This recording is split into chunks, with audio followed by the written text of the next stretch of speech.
Hi, Frankie. Hey, how's it going? Good. How are you, Frankie? I'm alright, long day of work. For sure. What you worked? What in the morning? You start work? Yeah, like 5 a.m. I'm a steel worker.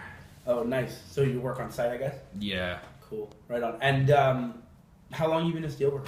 about 15 years. Have you been unionized the whole time? You've been a steelworker. Yeah, the whole I time? have, yeah. Right on. So, are you very involved with your union? Do you go to the meetings and stuff like that? Not really, no.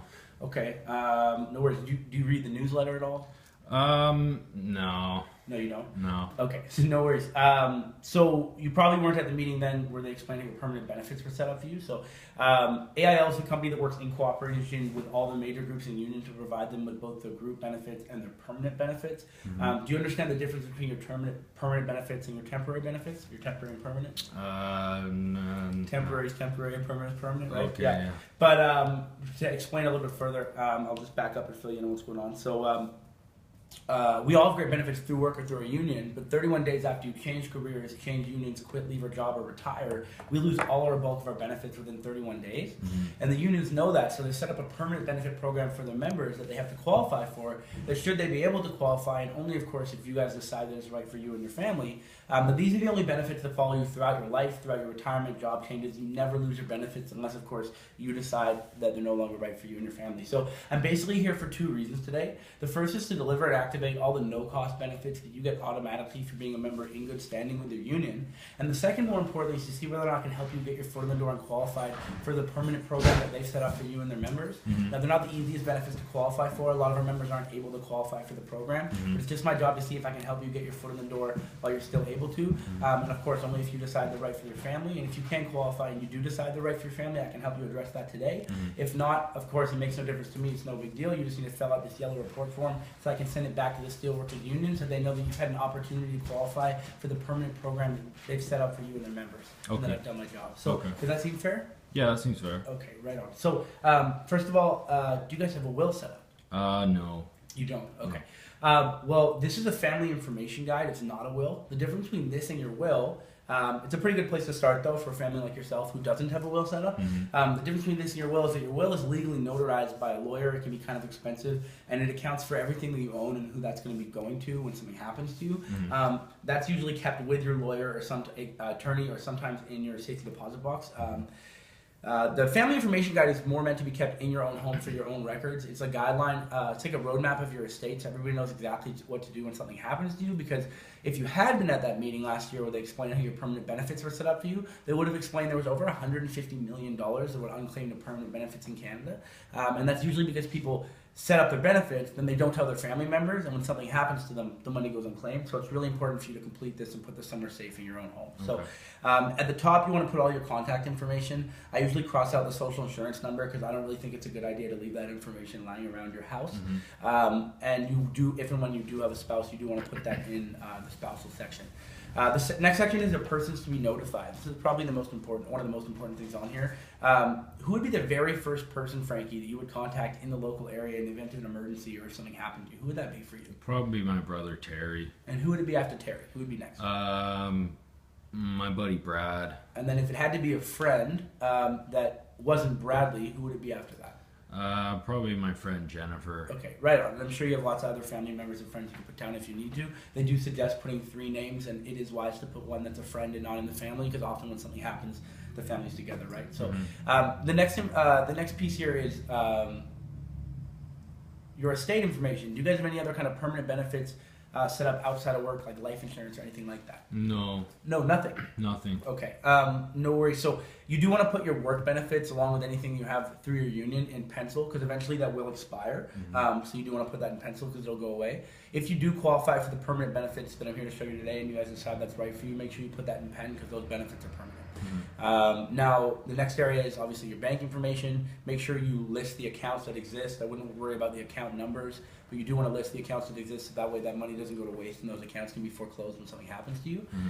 Do you happen to have a safety deposit box? No. No worries. You're not over the age of 65, I understand. It is definitely less common now. I'll just scratch that off then. And then finally, your funeral and final expense request. You know whether or not you want earth burial or cremation? Cremation. Cremation, yeah, that's the most common answer these days, especially here in BC. I was actually quite surprised when I started with the job. I really thought that that funerals would have been burial would have been the most common thing, and then I've actually learned that for the most part, most people want cremation unless they're quite religious, to be totally honest. But anyway, do you use glasses at all, Frankie? Yeah, I do. You do, awesome. So here's a Vision Care discount card. This is actually going to get you 33% off on your discounts of contacts, frames, and lenses at Superstore. It also works at Loblaws, but obviously there's no Loblaws in the local area, so Superstore is your best bet. They got a really good Vision Care department, and it does go over and above any Vision Care benefit you may have through your union or through work. Usually that's about between $350 and $450 towards Vision Care every 2 years. If you use this in cooperation, you can get the whole discount and still get reimbursed for the amount that's left over. So as an example, my aunt just went and bought like 12 of my cousin's glasses and spent like $3,000, and she got $1,000 off using the card. So it can get you some pretty big savings. Yeah, Cool. it's pretty awesome. Do you have any kids, Frankie? Yeah, I have 2 kids. You do, awesome. Yeah. So we work with the International Unit of Police on the Child Find program.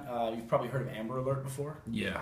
Well, in order to issue an Amber Alert, they have to be able to identify who the missing child is. And unfortunately, as a parent, if something were to, God forbid, were to happen to your child and somebody showed up on the door and knocked on it, had to give you that news, you wouldn't really want to have to go through that interview process and the questions they're going to have to ask in that emotional time. So this just has all the necessary information to be able to just hand them this booklet, and they have enough information to identify the missing child and issue an Amber Alert. So at the front, you do want to put any contact information of some people that you would trust with your kids.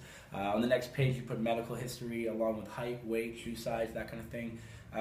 Any birthmarks, dyed hair, piercing through their teenage years, anything that separates them from other kids, you put that here in this next section.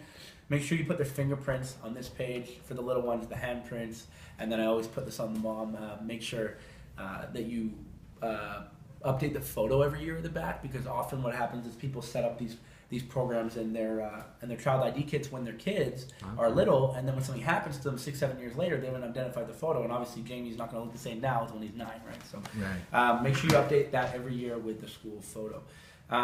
So here's your accidental death and dismemberment policy. Your next benefit is your accidental death and dismemberment policy. This covers you for $4,000 if you die in any type of accident, or if you lose 2 limbs. If you lose 1 limb, you're entitled to half the benefit. So I just need you to sign the bottom of that. I'm just going to tear the bottom off and return it to the head office, so that way they know that you've received your certificate. So if you just go ahead and sign the bottom, make sure that your beneficiary is right too as well. Okay. Cool. So your next benefit is that they automatically extend these same no-cost benefits, as well as access to the permanent program, to the key people in your life that are going to help you in the local area or when something happens to you. So they'll be receiving the same things that you're getting right now: an accidental death and dismemberment policy at no cost, a Vision Care discount card to get their whole family discount on contacts, frames, and lenses, a family information guide for estate planning, child safe ID kits to keep their kids safe and to be involved in the Child Find program, and more importantly, they're also going to access to the same private permanent union benefits that you have access to as an exclusive union member. So you mentioned that your friend Jamie would be the first person in the local area to help you, or your brother Jamie, sorry? Yeah, my brother. Okay, cool. And his phone number is whatever. Yeah, cool. So we just got 5 referrals. Yeah. So before I go through the next part, I do have some medical questions for you, but I just need to go do a couple things for the computer first. So what's your birthday? June 23rd, 1988. Cool. I just have a couple medical questions for you. No internal cancer in the past 2 years, insulin, diabetes, cardiovascular disease, heart attack, stroke, or peripheral vascular disease. You're not currently using oxygen. No terminal illness or Alzheimer's that you remember. Do you smoke cigarettes? I do. You do? Awesome. Cool. And then no, you haven't been arrested or convicted of a DUI? No. You're not on probation or parole? No. No serial killers in your family? No. Okay, cool. And then the next part's in regards to your income, just because the program's completely based on your individual needs. So first, are you paid hourly or salary? Hourly. Okay, right on. So what's your hourly rate of work? $25 an hour. $25 an hour? Okay, awesome. And then how does that work out monthly? What's your average monthly take-home pay after? Probably around $4,000. $4,000? Good Yeah. for you. Okay, cool. So just give me one moment and then we'll move forward. Okay, so the next thing is I just need to read off the letter from the union explaining exactly what I'm doing here. So, dear members and retirees, the insurance programs being offered you today are made available on a voluntary basis through the cooperation of IBEW, First District Canada, and American Income Life Insurance Company, a 100% union label company with a long-standing history of serving unions and your members. AIL supplemental benefits are not in competition with any group benefits through your workplace or employer and can complement any insurance policies that you may already have. If you choose to take advantage of any insurance policies offered through AIL, your benefit program is permanent and portable throughout your lifetime. AIL supplemental benefits are not in competition with any group benefits through your workplace or employer and can complement any insurance policy you may already have. If you choose to take advantage of any insurance policies offered through AIL, your benefit, if any of these look good to you, please take advantage today. If not, please complete this report form so We can this information helps us serve you more effectively. Yeah. In cooperation with your the business manager and vice president of your union, John Cochran. So I just need to go through a couple of things with you. So enough of the union mumbo jumbo. Have you ever heard of the labor savings principle hour power before, Frankie? No. No, you haven't. Okay. No. So old financial planners would advise that families set aside between 15 and 20% of their income to protect themselves and their family for the future. But that's just not realistic for most families here in BC because the cost of living is just too high, right? Mm-hmm. So, and the unions agree. So the unions believe everyone should be able to set aside between 1 and 4 hours of their weekly wage to be able to protect themselves and their family for the future. So just as an example, if the average union member works 40 hours in a regular work week, they're doing pretty good. If you work 39 hours in a work week, you still have a roof over your head and food in your stomach. And if you work 41 hours in a work week, you don't get to go buy a new car, a new house. It doesn't sway your lifestyle in either direction to set aside the 1 hour, right? Mm-hmm. Right. Does that make sense to you? Yeah. Okay, awesome. So there's actually 5 areas of coverage that they believe a member in your position should be covered in. It's just my job to go through those. So the first one is hospital accidental benefits. Now, I always cross out accidental because I want it to be very clear on what it is that you're covered for, which is any type of injury. All injuries are accidents, right? You're never trying to hurt yourself. Right. It should really be called hospital incidental. Incidental, yeah. Now, if you need to go to the walk-in clinic, family doctor, or emergency room anywhere in Canada, obviously we've got MSP or public health insurance to cover paying the doctors, the nurses, the paramedics, but no one's going to pay you for your time, loss of wages, prescription meds, all those other added costs that are associated with getting injured. Plus, your MSP is only here in Canada, and all the benefits that I'm showing you today actually apply globally. So if you or any of the kids need to go to a walk-in clinic, family doctor, emergency room, anywhere in the world globally to get checked out for any type of injury, they're actually going to give you $150 just for going to get checked out for the injury. Now, the only stipulation of that is that you do need to make sure you get checked out within the first 3 days of getting hurt. But obviously, if your son gets hurt, you're going to take him to the doctor right away, right? Right. Now, if it's even worse than that, and you do require to be confined in the hospital overnight, you'd be receiving $300 per day up to 1 year that you're in the hospital. Now, mind you, that 365-day limit, that's not 365 days of benefit between now and the time you pass away. With each and every injury that resets, you have up to a year in the hospital with each injury. Now, if it's in the intensive care unit, at that point, it's generally speaking a life or death scenario, and averagely people don't make it past 2 weeks in the intensive care unit. Mm-hmm. For the first 2 weeks, you'd be covered for for $600 per day. If you do survive past 2 weeks, once you are in the intensive care unit, you're not off the program. You just move back to level 2 of $300 a day for up to 1 year. And like I said before, both of these time frames are reset with each and every injury. Mm-hmm. So far, am I making sense? Yeah. Okay, awesome. So they've added in 4 provisions. The first is that all of this coverage is over and above anything you have through work or through your union, and nobody can limit what they're giving you based on what you're getting from AIL. It goes over and above that. Okay. The second thing is that it's anywhere in the world globally, so no matter where you go, you're covered. Okay. The third thing is that it's 24/7, on or off the job, retired or working. You never lose your benefits unless, of course, you decide they're no longer right for you. Mm-hmm. And the last thing is that it's all tax-free, which is kind of nice because they've got their hands in enough of our pockets. At least this is one thing you get exactly what you see. So the second area of coverage is arguably the most important thing for you. Wait, hold on. I have a question. Go ahead. Do I need travel insurance? Like if I go to the States, like is this does that cover it? So that's a good question. So I mean, you have to understand, I'm an insurance agent, so I believe in covering my own ass. So I would recommend you get travel insurance only because you remember how in Canada, your MSP covers paying the nurses, the doctors, and the medical bills. Mm-hmm. And so the $150 for getting checked up or $300 per day, that would be profit in your pocket that you'd take home, right? Mm-hmm. So when you're traveling, travel insurance is so cheap. For example, if you go to the States, it could cost you $100,000 for an injury that's not that serious if you don't have any insurance. Mm-hmm. So my recommendation would be to have travel insurance because it only costs you like $40 for like a month, or $20 for like a month or something like that. Okay. And that would act as like your MSP when you're traveling. Okay. And then all of the money you get from AIL would go in your pocket the same way it would when you were here in Canada. Okay. Yeah, good question though. So the second area of coverage, like I said, is arguably the most important thing for a single father in your position, is funeral and final expense benefit. So I know you mentioned you wanted cremation. So they've actually set aside $20,000 to cover the cost of your funeral or cremation, but it's really how this works that separates this from other policies. So again, it's for any cause of death. There's no exclusions. You don't have to be, it doesn't have to be accidental, or you can't die by disease or anything. Whatever the reason is, you're covered. But it's how this works that separates this from other policies in Canada. So generally speaking, it takes between 3 months, and 365 days, 1 year, for insurance to pay out in Canada. But it doesn't really help. The reason why you get benefits and insurance to begin with is to not burden your family when something happens to you, right? So it doesn't really help you in that event. So this works a little differently. All you need to do is take this freedom of choice card. Your beneficiary would need to take this freedom of choice card to any funeral home or cremation home in North America. It's recognized by all of them.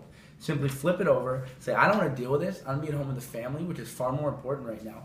Write the funeral amount on the top, sign the bottom, flip it over again. The funeral director calls this 1-800 number, and AIL pays him in full immediately.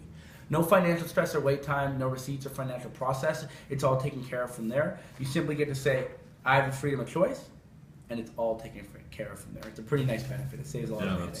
That's cool. Now, if you, because of the nature of your work, statistically, there are some accidental deaths in your industry, and in the event that something does happen accidentally, there's a lot more loose ends to tie off and unexpected debt usually, and things to pay off. So in that event, you would actually receive, your beneficiary would receive an additional $230,000 on top of the funeral benefit. And if it was a car accident, which is probably the most common type of accident here in BC, and you don't just need to be the driver, pedestrian, passenger. If you pass away and there's a motor vehicle involved, there'd be an additional $260,000 that would be added to your funeral benefit. Now, if it's a common carrier, that's any train, plane, bus, ferry, cruise ship, anything with a common fare schedule, there'd be an additional $350,000 on top of your funeral benefit. Okay. Now, your fourth area of coverage, which I think this and your funeral benefit are arguably the most important thing for you as a single father, like I mentioned, is your income protection. So the other thing that's going to pass away with you when you pass away is your paycheck. Right. But those bills are going to keep piling up every single month for whoever it is that takes care of the kids. So it's really important for there to be a paycheck there to replace your loss of income, so that way there's no gap in the financial means that the person who's taking care of the kids has to pay those bills. So in the event that something happens to you, starting the very next month, it can be as fast as 5 days if it's necessary. Whoever your beneficiary or whoever would be taking care of the kids would start receiving $3,000 a month every month for the first year, while they're going through that adjustment period of having to take on the responsibility of those extra bills and those extra responsibilities. Okay. Pardon me?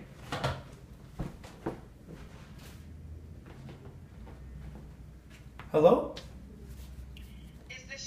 This is Shai speaking. Shai, I'm sorry.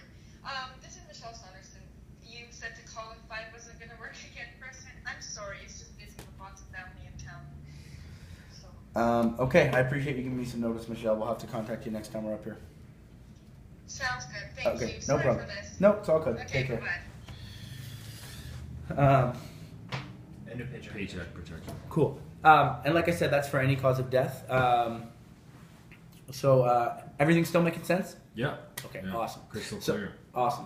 So as you put your contributions in every month, it builds up like a cash value or a savings that if you ever need to pull from, it's there like an emergency fund that you can borrow from if you're ever in a tight financial situation. But more importantly, the real benefit is that no one wants to pay for these benefits for the rest of their life, obviously. So you pay for you want to pay through your working years while you're young and healthy and have a good income. So you pay for the next 15 years, then you call head office and you say, I don't want to keep paying for the program anymore. And the equity that we'll have built in your program will cover the cost of your funeral benefit. And if you want to keep the accidental coverage in place throughout your retirement, it'll only cost you guys $13.75 to keep that in place for your entire family throughout your retirement, which is usually my suggestion because that's the time when it gets used the most. People fall and break a hip, and that's when they use the level 2 of the accidental coverage the most. A month in the hospital, $9,000 for a broken hip, right? So that's usually the suggestion. Now, the fifth area of coverage is terminal illness. Now, in the event that you get diagnosed with a terminal illness, they'd actually release you 50% of both your death benefit as well as your income protection up front right away. So you could use that for additional treatment, a bucket list. It's really your choice how you choose to use that money, and then the other 50% remains in place upon passing away to be used for your funeral benefit or your cremation. Now, have you ever been on strike before, Frankie? Yeah. You have, okay. So if you do go on strike, then for the first 365 days or 1 year while you're picketing, you don't have to cover the cost of your premium. You get to keep all your benefits in place and active. Even if you go on strike for just 1 day, that whole month's premium is waived. The same thing applies to layoff, but only for 90 days. So as long as you've been with the company for 1 year prior, if you do get laid off for the first 3 months or 90 days that you're looking for new work, you don't have to cover the cost of your premium. You get to keep everything in place and active. Even if you get laid off for 1 day, that whole month's premium is waived. So this next part is probably the most important thing on here. All these benefits are guaranteed and non-cancelable.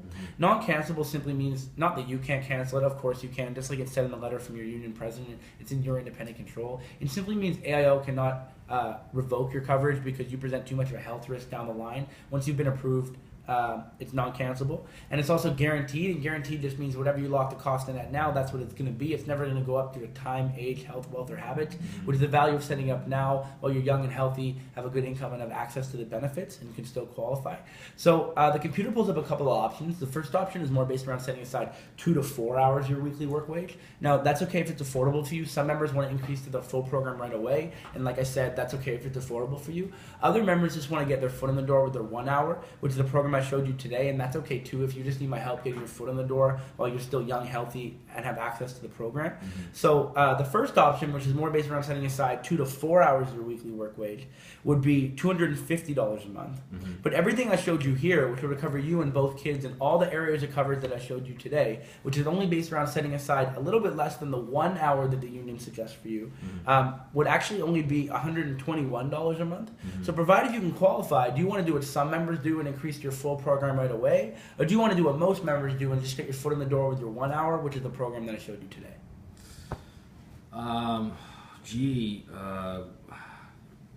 Do I have to make this decision right now, or? Well, like it said in the letter from your president, if you like the benefits, please take advantage today. If not, I need to get you to fill out this yellow report form to send back to your union so they know that you've had an opportunity to qualify. But to answer your question, there's an enrollment period with your union, right? And so it varies from union to union, but it's basically between every 1 year and 5 years, depending on the union. And you have to understand that it goes up due to time, age, and cost, or the cost goes up due to time and you increasing in age. And should you try to requalify down the line, if anything changes with your guys' health and with your age, the return on investment is going to be offset, and you won't be able to squeeze as much value. And also, Frank, you need to understand as a single father, to be totally honest, my job is that when I leave the home is to make sure that you're protected. And right now, you have nothing in place. If something were to happen to you tomorrow, with all due respect, you guys are a little bit hooped. So, there's a couple ways that we can go about it. I think I'm just going to ask you the medical questions to see whether or not you can even qualify. But basically, we can either fill out the application today, and I can give you a little bit of time to think about it, or we can rebook an appointment back in. But let's just see if you qualify first. And then we'll move forward from there. So first of all, you're not involved in auto, motorcycle, or boat racing, parachute jumping, skin scuba, or skydiving. No high blood pressure, chest pain, heart attack, stroke, or any heart, blood, or circulatory disorder. Diabetes or other endocrine disorder. Paralysis, epilepsy, mental disease, any nervous system or brain disorder, including depression. No trouble with your back, knees, or any of your joints. To the best of your knowledge and beliefs, you don't have any physical impairment or departure from good health. You've never been advised to take tests and not done so, not received the results, or receive treatment for cancer, tumors, or unexplained masses. You've never been rejected or rated for medical injury insurance or life insurance before? No. You have had a physical exam in the last 5 years? Yeah, I have. You don't take any prescription medication? No, I don't. You don't? Okay, wonderful. And have you no hospitalization in the last 5 years? No. Okay, awesome. Yeah, you don't have any asthma, emphysema, sleep apnea, or other respiratory disorder, ulcer, colitis, or other digestive tract disorder, cirrhosis, hepatitis, any liver disorder, blood disorder, received a bone marrow transplant, kidney, prostate, urinary bladder, or other genitourinary disorder, disease of the breast, uterus, or ovaries, rheumatoid arthritis, or any other musculoskeletal disorder, no loss of hearing or loss of sight, acquired immune deficiency syndrome, AIDS-related complex, or AIDS-related conditions, including the antibodies to the HIV virus. You do smoke cigarettes, and you don't smoke marijuana. Bit of marijuana. Okay. So as long as you're comfortable with it, I'm not going to know that you smoke marijuana because you smoke cigarettes, it's actually you're already going to have to pay smoker rates, and smoker rates are going to be cheaper than the rating you're going to get for being a heavy weed smoker. Right. To be told, you can be honest with me about it. How much do you smoke? 3 times a week. 3 times a week. Okay. You can be honest with me, but I want you to understand. I'm trying to help you qualify. I'll be honest. I'm a weed smoker. Yeah. Okay. I smoke every day. It's fine. I Yeah. just need to know because I'm trying to help you qualify. So, Yeah. do you really only smoke 3 times a week? Sometimes I'll smoke 4 or 5 times a week. You usually smoke every day, Frankie? Sometimes, yeah. Okay, Yeah. cool. So it's fine. I just need to know because it's important for us to know how to fill out the application correctly. So it appears you can qualify. I would stress to you, if this stuff is super, super important for you, you have nothing in place right now, you really just got to let me know what you want to do. I don't know. I think I need to think about it. Can I ask you a question, Frankie? Yeah. Generally speaking, it comes down to a couple things. And most of the time it comes down to cost a lot of the time because obviously it's safe to say you understand the importance of this stuff. I do, yeah. And you know that you have nothing in place. Yes, I do. So is it because of the cost that you kind of having to think about it a little bit? Yeah. Okay. So the reason I ask is because, like I said, my priority is that when I leave here today, that you're protected. And right now you have nothing in place. And luckily because of your age, there's still a little bit that I can reduce the coverage and it would still be adequate coverage. It's not ideal, but it is adequate. So give me one moment. I'm going to show you what a reduced option would look like for you because it's really important for you to have something. And also to remind you as well that if we do fill out the application and we decide to submit it, in 4 to 6 weeks, you're going to receive your policy in the mail. And at that time, you actually have a full 10 business days or 2 full business weeks for you to review the physical policy and decide whether or not that it's right for you and your family. Okay. And if it isn't, you can get your entire initial premium back minus the $5 admin fee. Okay. And in the meantime, you're covered for everything that we went through. Okay. So usually that would be my suggestion. So give me 1 second and I'll show you what that would look like for you. Sure. So we could keep everything the same up here. All the accidental coverage stays the same. All the accidental death stuff stays the same. Yeah. Instead of $20,000, you'd still have $15,000, which would still give you adequate coverage for your cremation. Yeah. And instead of 1 year of income protection, Yeah. it would give the person who takes care of your kids 6 months of income protection, which would still be enough time as long as other things were prepared as well and your work benefits to pay out for them to adjust. Yeah. And then it would actually drop the cost significantly from $121 a month to $93 a month. Okay. So is that a little bit more comfortable for you? Yeah, that's comfortable It's a for little me. bit more comfortable. Okay. Yeah. So I need a couple of things from you to be able to fill out the application before we get started. So I'm going to need your driver's license number so they can check for a driver's abstract to make sure you're not lying to me about DUIs or anything like that. The name of your family doctor, I can Google his address and phone number, and I won't need it right now, but in a moment when I get to once we get past this part of the application for the bank authorization form, just the payment, I will need either a void check or if you have online banking, that'll suffice, just giving me the information, just because the money comes out direct deposit the same way your claims get paid to you direct deposit. So I just need that as well. So first of all, how tall are you? Cool. Hello.